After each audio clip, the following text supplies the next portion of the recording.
A well-regulated militia being necessary to the security of a free state. The right of the people to keep and bear arms shall not be infringed. Thank you so much for tuning into another edition of Bearing Arms' Cam and Company. My name is Cam Edwards. It is good to be with you on the program today. Gabriella Hoffman is going to join us, Second Amendment advocate and writer, podcaster as well. She'll be talking about Elizabeth Warren and her big announcement over the weekend, a host of gun control policies that she has in store for America if she becomes president, that is. So that's coming up in just a moment or two. You may have seen over the weekend Cupp on CNN Headline News, the latest cable talking head to come out in support of gun control. Now, look, we've seen a lot of talking heads on cable television that have come out in support of gun control. What's interesting with, folks like Trish Regan from Fox Business, Cupp from CNN Headline News, that these are individuals who in the past have been at least somewhat supportive. In Cupp's case, pretty darn supportive of the right to keep and bear arms. But she says things are different now. She says that it is time to act on guns. And she says it is time to get emotional about this. She said, I'll be accused of letting my emotions get in the way of facts here. It should be more emotional. And to my friends in the Republican Party, at the NRA, on the side of gun rights, if you're not emotional about this, join me, she said, won't you? I wrote about this at Bearing Arms over the weekend, and the truth is that the gun control debate is inherently an emotional one. No matter how many facts or figures we might throw out, no matter how many data points, no matter how many legal citations, no matter how many times we might reference the Second Amendment, this is an emotional argument. But the emotional argument from gun control advocates is, look, all we have to do is we have to pass these laws, and then these types of killings stop. Right? And the emotional argument from gun owners is, I don't think that's going to happen. In fact, I think if we pass these laws, what's going to happen is that I'm not going to be able to protect myself or the people that I love. Those are both emotional arguments.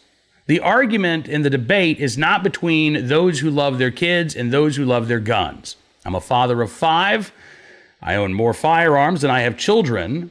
I don't love my guns more than I love my kids. As several folks on Twitter said to me over the weekend, I love my guns because I love my kids. Or I don't love my guns any more than I, love my car or my stand mixer or any other tool that I might have that helps me live my life the way I want to live it.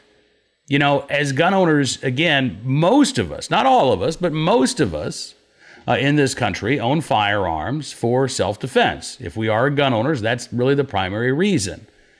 And if we didn't love our children, if we didn't love our fellow Americans, we didn't love ourselves enough to defend those lives, well, we wouldn't be gun owners. But no matter how emotional the argument might be, you still can't get away from some simple facts. And the facts are that you can live, well, let me quote Cupp here. She said, look, I love the Constitution, but it's still a document. It's meant to protect human beings. Real life, she said, real people, life, liberty, and the pursuit of happiness. What happiness are we protecting if our kids are afraid to go to school? What liberty are we protecting if we don't feel safe at the mall or walking down the street? What lives are we protecting when we arm a 21-year-old white supremacist with 100 rounds of ammo only so he can shoot up dozens of people at a Walmart? So to respond to that, I actually used my own story and really the story of my wife and kids. As I replied to Cupp, it is entirely possible right now in the United States to live in a place where you are afraid to walk down the street, where you are afraid to go to school, where you're afraid to go to the store because of what harm might befall you, despite the presence of a lot of gun control laws on the books. I grew up in Oklahoma, which is a very pro-gun state. I did not grow up in a gun-owning family. My parents got divorced when I was 9. Lived with a single mom who loved me very much and was a great mom, but she wasn't a gun owner. And so this really wasn't an issue for me. When I was 21, I met a woman online in the early days of the internet, the dial-up days of the internet. And she was a single mom living in Camden, New Jersey. And she was amazing. She was funny and she was smart, and we quickly connected, and we would talk on the computer for hours, which progressed to talking on the phone for hours. And one night, pretty early on in our relationship, I didn't know her address, knew her last name, but didn't know her address. We were talking on the phone. It was probably midnight or so Eastern time. And I will never forget hearing the sound of gunshots on the other end of the phone line. And when I said, "Hey, are you okay?" there was no answer. So I said it again, a little louder. Then I started yelling her name down the phone line and then shouting it. And there was still silence. I didn't know what to do. Didn't, again, have an address. I couldn't call police. I was just helpless. I made the mistake of hanging up the phone and then trying to call her back. Got a busy signal because, of course, the receiver was off. I didn't sleep at all that night. Now, I knew where she worked, and so at 8 o'clock the next morning, I called her office, and I was planning on asking whoever answered the phone to go check on her. She answered the phone. And I can't tell you the wave of relief that passed over me when I heard her voice, and then this just rush of words, tripping over myself trying to get the sentences out. What happened? There were the gunshots, and then you weren't there, and I finally was able to relay to her what happened. She had fallen asleep. She had fallen asleep. I said, how could you fall asleep? There were gunshots. I heard them through the phone. They must have been really loud where you are. And she said, I live in Camden. She said, I live in Camden. And the sound of gunshots in Camden, like the sound of crickets in the country. She said, I've tuned them out at this point. Now, again, I didn't know a whole lot about the Second Amendment, gun control laws, but I knew that New Jersey had pretty, quote unquote, at the time, I would have said, quote, good gun laws, right? And no, not so much. I mean, Camden, New Jersey was the murder capital of the United States at the time.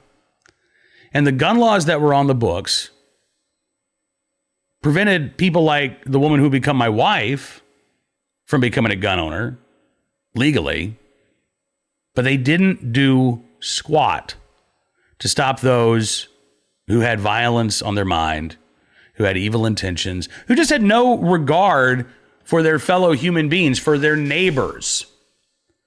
They weren't touched by those gun control laws unless after the fact they were arrested for a violent crime, which, by the way, in the murder capital of the United States back then didn't happen that often. So when S.E. Cupp talks about, the Constitution just being a document, it's not just words on a piece of paper. It's a framework for our government.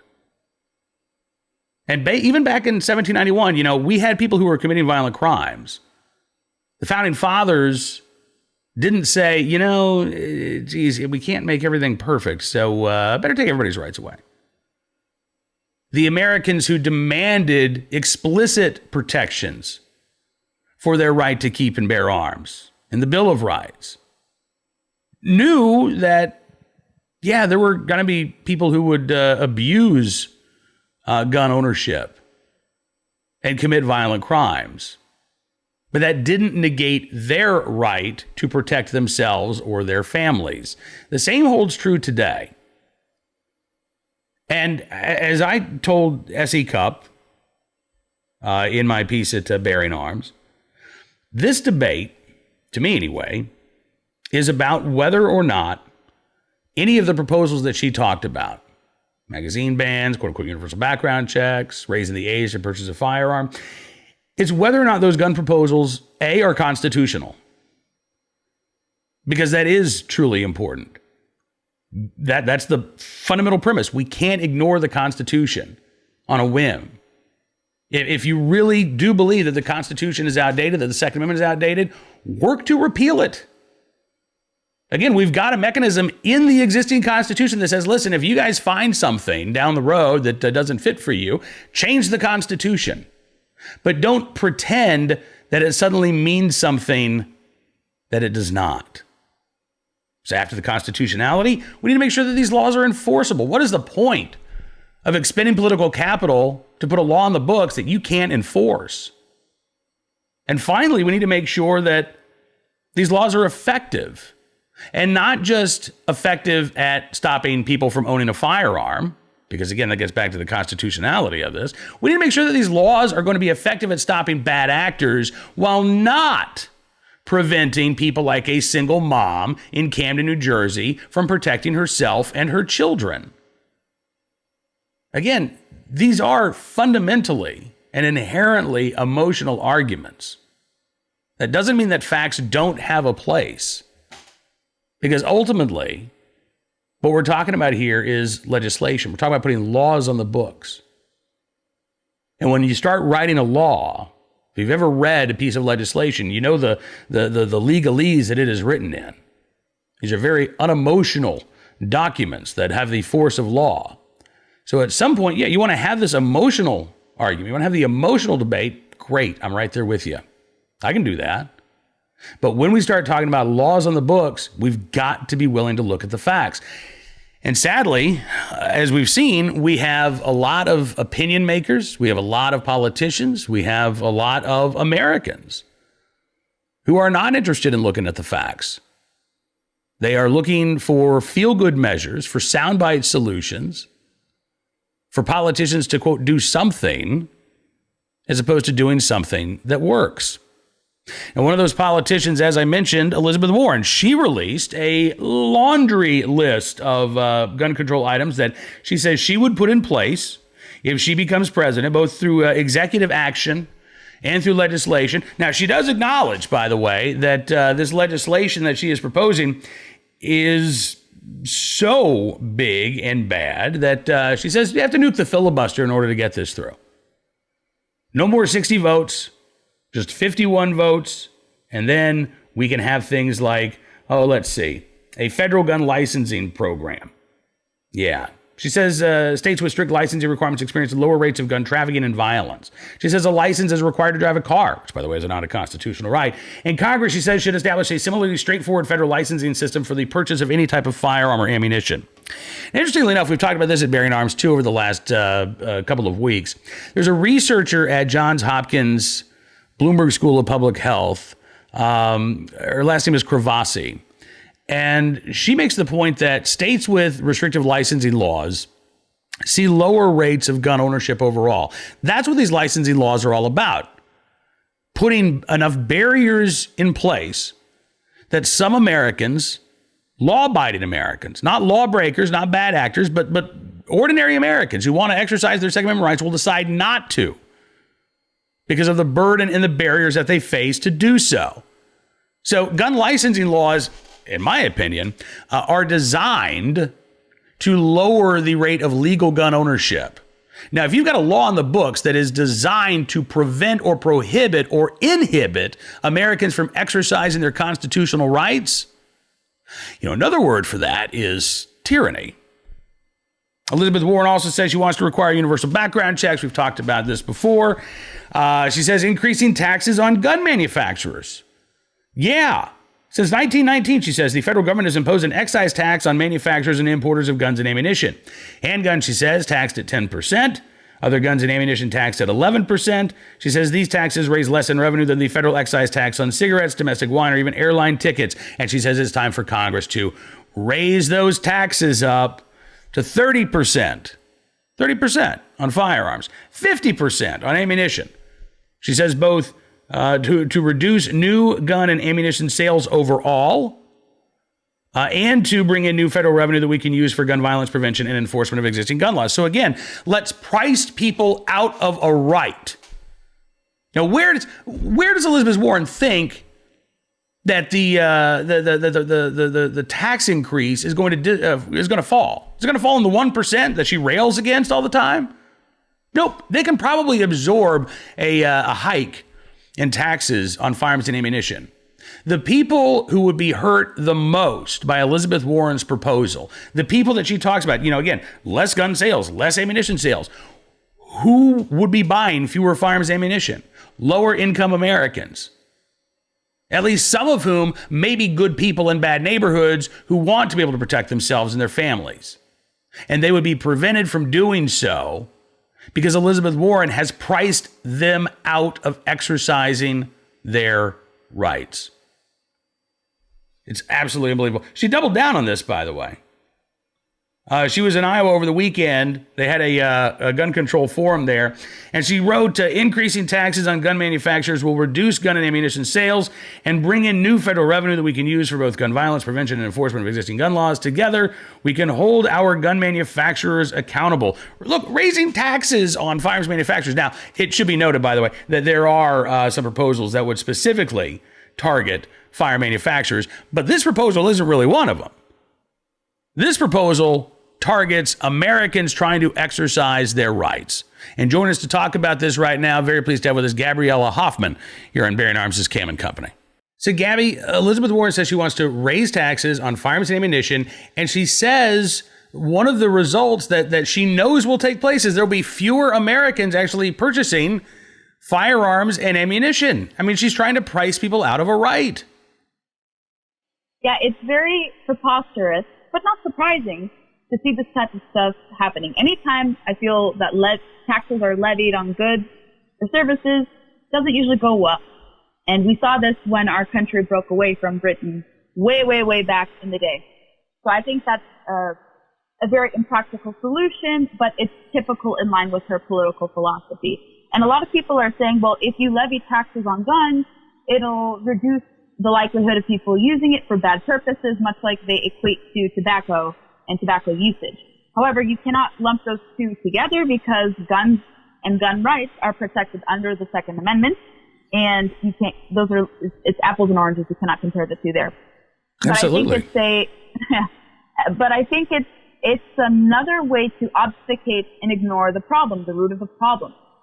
And restricting people, much of whom are going to have guns for law-abiding purposes, does nothing to get at the root of the problem of how are these would-be criminals or people who should be prohibited possessors or those who perhaps are mentally adjudicated or not mentally fit, because not everyone who has a mental illness, as we should note, has dangerous proclivities or tendencies there. So how do these people who should not be having guns be deterred from having it? And restricting access to law-abiding gun owners, and especially those in lower income brackets, would be unwise. And this is what they do instead of actually proposing good policy prescriptions or enforcing existing laws. And I'm not surprised to see a plan like this. And I think Elizabeth Warren boldly claimed that this would reduce 80% of mass shootings or deadly shootings, which I don't know if it's quantifiable if laws have a proven track record of actually deterring the things they want to deter. Most people don't follow laws, so I don't see this happening and working effectively, much like other gun control proposals. Yeah, well, and she's got a laundry list of items here. It's not just this. So, between the gun licensing, which also reduces legal gun ownership, bans on the most commonly owned firearms, quote unquote universal background checks, raising the age to purchase a firearm, trying to put gun manufacturers out of business. I mean, I think it's far more likely that this would reduce gun ownership by more than 80%. Rather than, reduce violent crime. Because as you say, every one of these proposals, with maybe one exception where she talks about trying to put a federal a gun trafficking statute on the books, every single one of her proposals is aimed at that body of 100 million American gun owners, legal gun owners. And I guess the idea is it's going to have some sort of like trickle down effect, and eventually it's going to reach the criminals, but only after each and every one of these proposals, hits Americans right in their Second Amendment rights first. Absolutely. Again, it doesn't attack the problem. I think people have to be asking the questions, societal questions. What leads these troubled kids to do these ghastly acts? Is there a lack of parenting? Are the parents aware? Is it a violent culture being perpetrated by Hollywood? Not to say that you should ban video games or tax Hollywood. I'm not suggesting that, but I think there are topical solutions where a lot of people, parents especially, could reinforce their parenting skills, be better parents, know exactly what their kids are doing. And a lot of the stuff, I think, could be prevented. They could, if their kid has a problem with their health, they can go seek medical treatment if necessary. If the kid is feeling isolated, they can listen to their concerns, know more, and make sure that they don't go do these violent acts. And just be more aware. I think a lot of this can be fixed with parents assuming a better parental role. I think a lot of people have made note of this, that a lot of structural gatherings or structural types of groups where people can meet in communal settings, that's not really encouraged much. A lot of people are relying on these social media outlets, or more so these chat rooms where a lot of these dangerous ideas fester and these tendencies are brought about. And I think if people would be more attuned to their neighbor, their fellow man, their fellow woman, we wouldn't see these people going onto these abhorrent channels, plotting these types of violent acts and mass shootings there. So I think it's a societal problem, because the law is not going to fix this. People are going to find other ways to use other tools to commit acts of murder. As we saw in my hometown area of Orange County in Garden Grove recently, a guy killed 4 people with knives. And in abroad, they claim, well, there are not these mass shootings in such high frequency, but there are other ways where people die in great numbers, like in Japan, where some guy, I believe, lit that building on fire and killed 34 people. So there are other types of violent ways that people commit mass murder without guns, and they're going to find other ways to commit mass murder with guns. But here's one positive thing we should all be celebrating. A lot of violent crime is down due to statistics. But I think Stephen Gutowski posed this great question. Why are we seeing this trend of the frequency or perhaps the elevation of these mass shooters more in recent years? If violent crime is going down, why are we seeing this? What is explaining this? So I think it goes back to society and what society can do on their own volition with fostering greater interpersonal connections, making sure that people who are seriously ill get the proper treatment, those who may be struggling with a mental illness, whether or not they're violent, seek the proper treatment or speak to people or are properly socialized. So I think a lot of things can be done without infringing on people's rights. But this is a conversation many do not want to have, because they think putting in a law is going to be a quick fix type problem, and that doesn't do anything. And it's going to put a further wedge in the American populace, I think. I think you're absolutely right. Gabriella Hoffman, thank you for joining us, and I hope you'll come back here very soon. I would be delighted to come back, and thank you for having me, and congratulations on the launch of the program. Thanks so much, Gabby. Gabby Hoffman with us here on Bearing Arms and Scam & Company.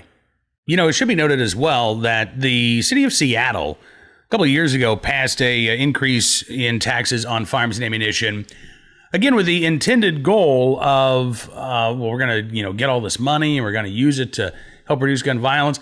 What happened was most gun stores moved out of Seattle. There's one store at last report that was generating about 80% of the revenue, because a lot of the stores had just simply moved to the suburbs, and the city of Seattle was not getting the amount of money that it anticipated. I suppose Elizabeth Warren would say, look, if we do this federally, where are all these gun stores going to go? They're not going to move to the suburbs because we'd still tax them. So they'd probably just shut down in many cases, right? All right, let's get to today's Armed Citizen story, our good deed of the day. And, of course, another look at a topic that most lawmakers do not want to address, the criminal justice system, the flaws that we see right now, because all these lawmakers would simply rather put a new law on the books rather than deal with the actual violent criminals who are getting repeated slaps on the wrist. In this case, 1, 2, 3, 4, 5 slaps on the wrist for a suspect in Las Vegas. Fox 5 in Las Vegas reporting on a suspect who was arrested in connection with an officer-involved shooting the other day. As it turns out, this guy has 5, 1, 2, 3, 4, 5 previous felonies to his name. Austin Cadeau, 29 years old, already 5 previous felonies. Faces 5 counts now of battery with a deadly weapon, in addition to count of evading a police vehicle. He was on probation for a conviction earlier this year, March of 2019, for possession of a stolen vehicle. So, 5-time felon, still getting probation for his felony offenses. Officers called about 8:53 August 7th to the 3600 block of Paradise Road. Officers noticed a U-Haul pickup truck that had evaded them days earlier. Fox 5 says, according to police, the truck was parked in front of a convenience store. When officers attempted to make a vehicle stop, Cadeau put the truck in reverse, slammed into the marked patrol unit, then started to drive away, hopping a curb, hitting a second patrol vehicle. An officer later identified as 25-year-old Joshua Byington in the first vehicle, got out of that patrol car, fired multiple rounds, hitting Cadeau as he drove north on Paradise Road. He stopped after he hit two civilian vehicles and then got out of the truck, ran from the scene. There was a foot chase. He was then taken into custody, transported to Sunrise Hospital for non-life-threatening injuries. And again, here's a guy who clearly should have been behind bars, didn't use a gun in the commission of a violent crime, but still was able to hurt some folks and could have hurt many more in that U-Haul truck. But that doesn't matter because it's not the right type of crime, apparently. Well, let's get to our armed citizen story. From South Carolina, police say a man who shot a intruder in Camden, South Carolina, should be protected by a stand your ground law. Well, he should be protected because he was in his home at the time of this self-defense shooting. But let's learn some more details here from Channel 5 WCSC. Happened about 4:15 Friday morning. A woman was in her home with her boyfriend, several children, when her ex-boyfriend showed up and tried to break into the home. Woman called 911 and said she had an order of protection against her ex-boyfriend. By the way, that order of protection, nothing more than a piece of paper to that ex-boyfriend who decided he was going to violate it. Deputy with the Kershaw County Sheriff's Office arrived within minutes, but the ex-boyfriend had already taken off. Short time later, he went back to the home. When he forced his way inside that home, the woman's current boyfriend shot the man. Ex-boyfriend ran from the home, located by a sheriff's deputy who called for EMS. He is expected to make a full recovery. 34-year-old Kerbit Lewis Jones of Columbia, South Carolina, is now in custody, facing charges of burglary, first degree, as well as violation of an order of protection. WCSC notes the current boyfriend has a valid concealed carry license, which doesn't matter because he was inside a private residence anyway. But he's not going to be charged with anything related to the incident. Officials say that they believe the state's stand your ground law will protect the woman's current boyfriend. Again, stand your ground typically applies outside of the home. But this is a clear-cut case of self-defense and defense of another. And again, the bad actor in this case had an order of protection out against him, wasn't supposed to go anywhere near her, didn't care what the law said, didn't care what he was supposed to do or not do. He just decided he was going to go ahead and make his way inside that home. Thankfully, again, there was an armed citizen there to stop it. Now, our good deed of the day from the Olean Times-Herald. Olean police officer saving an elderly man from a scam. I hate those stories. Don't you hate to see the elderly taken advantage of like this? It drives me nuts. New York State Officer Denise Maestas says she could have just written down a complaint and filed it away. There was an elderly gentleman who walked into the Olean Police Department at the beginning of her shift the other day and reported that he had mailed out nearly $10,000 in cash to bail his grandson out of jail, but now realized that it was a scam. Yeah. Denise Maestas, who is a 15-year law enforcement veteran, said, quote, I knew, looking at the time, knowing that he had mailed it today, there might possibly be a chance that I could do something. She said, I knew I was going to do something. I just didn't know how it would end. So she jumped in her patrol car, pulled over a UPS driver, was able to actually recover the package and return the $10,000 to this gentleman. That's pretty amazing. It happened back on June the 12th. Denise Maestas is getting a letter of commendation from her department officials. Olean Police Chief Jeff Rowley says she could have just taken the complaint, told him there wasn't much we could do, but she made the extra effort. You never get this money back. It never happens like this, he said. It's very rare. So I'm happy that she did it. I am too. The scam, by the way, worked like this.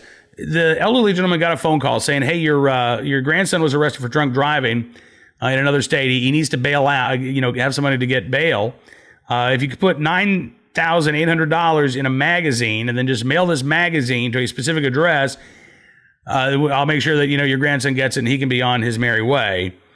It was basically one of those things where as soon as he put the money in the magazine and then put the magazine in the post office box, he realized this was not smart. And so, again, immediately went to the police department, which is good. I'm glad that this story has a happy ending, in the right place, at the right time, and willing and able to do the right thing. Officer Denise Maestas there in Olean, New York. We thank you for being one of the good guys out there and performing that good deed. And that is going to do it for this edition of Bearing Arms' Cam and Company. We will be back tomorrow. We've got some more great guests scheduled, including Stephen Gutowski of the Washington Free Beacon.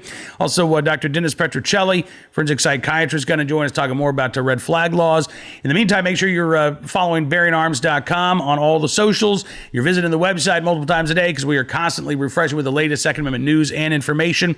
Spread this around. We are available, by the way, in a podcast form now. If you go to townhall.com/podcast, you can find us. You can download it. You can take us with you wherever you want to go.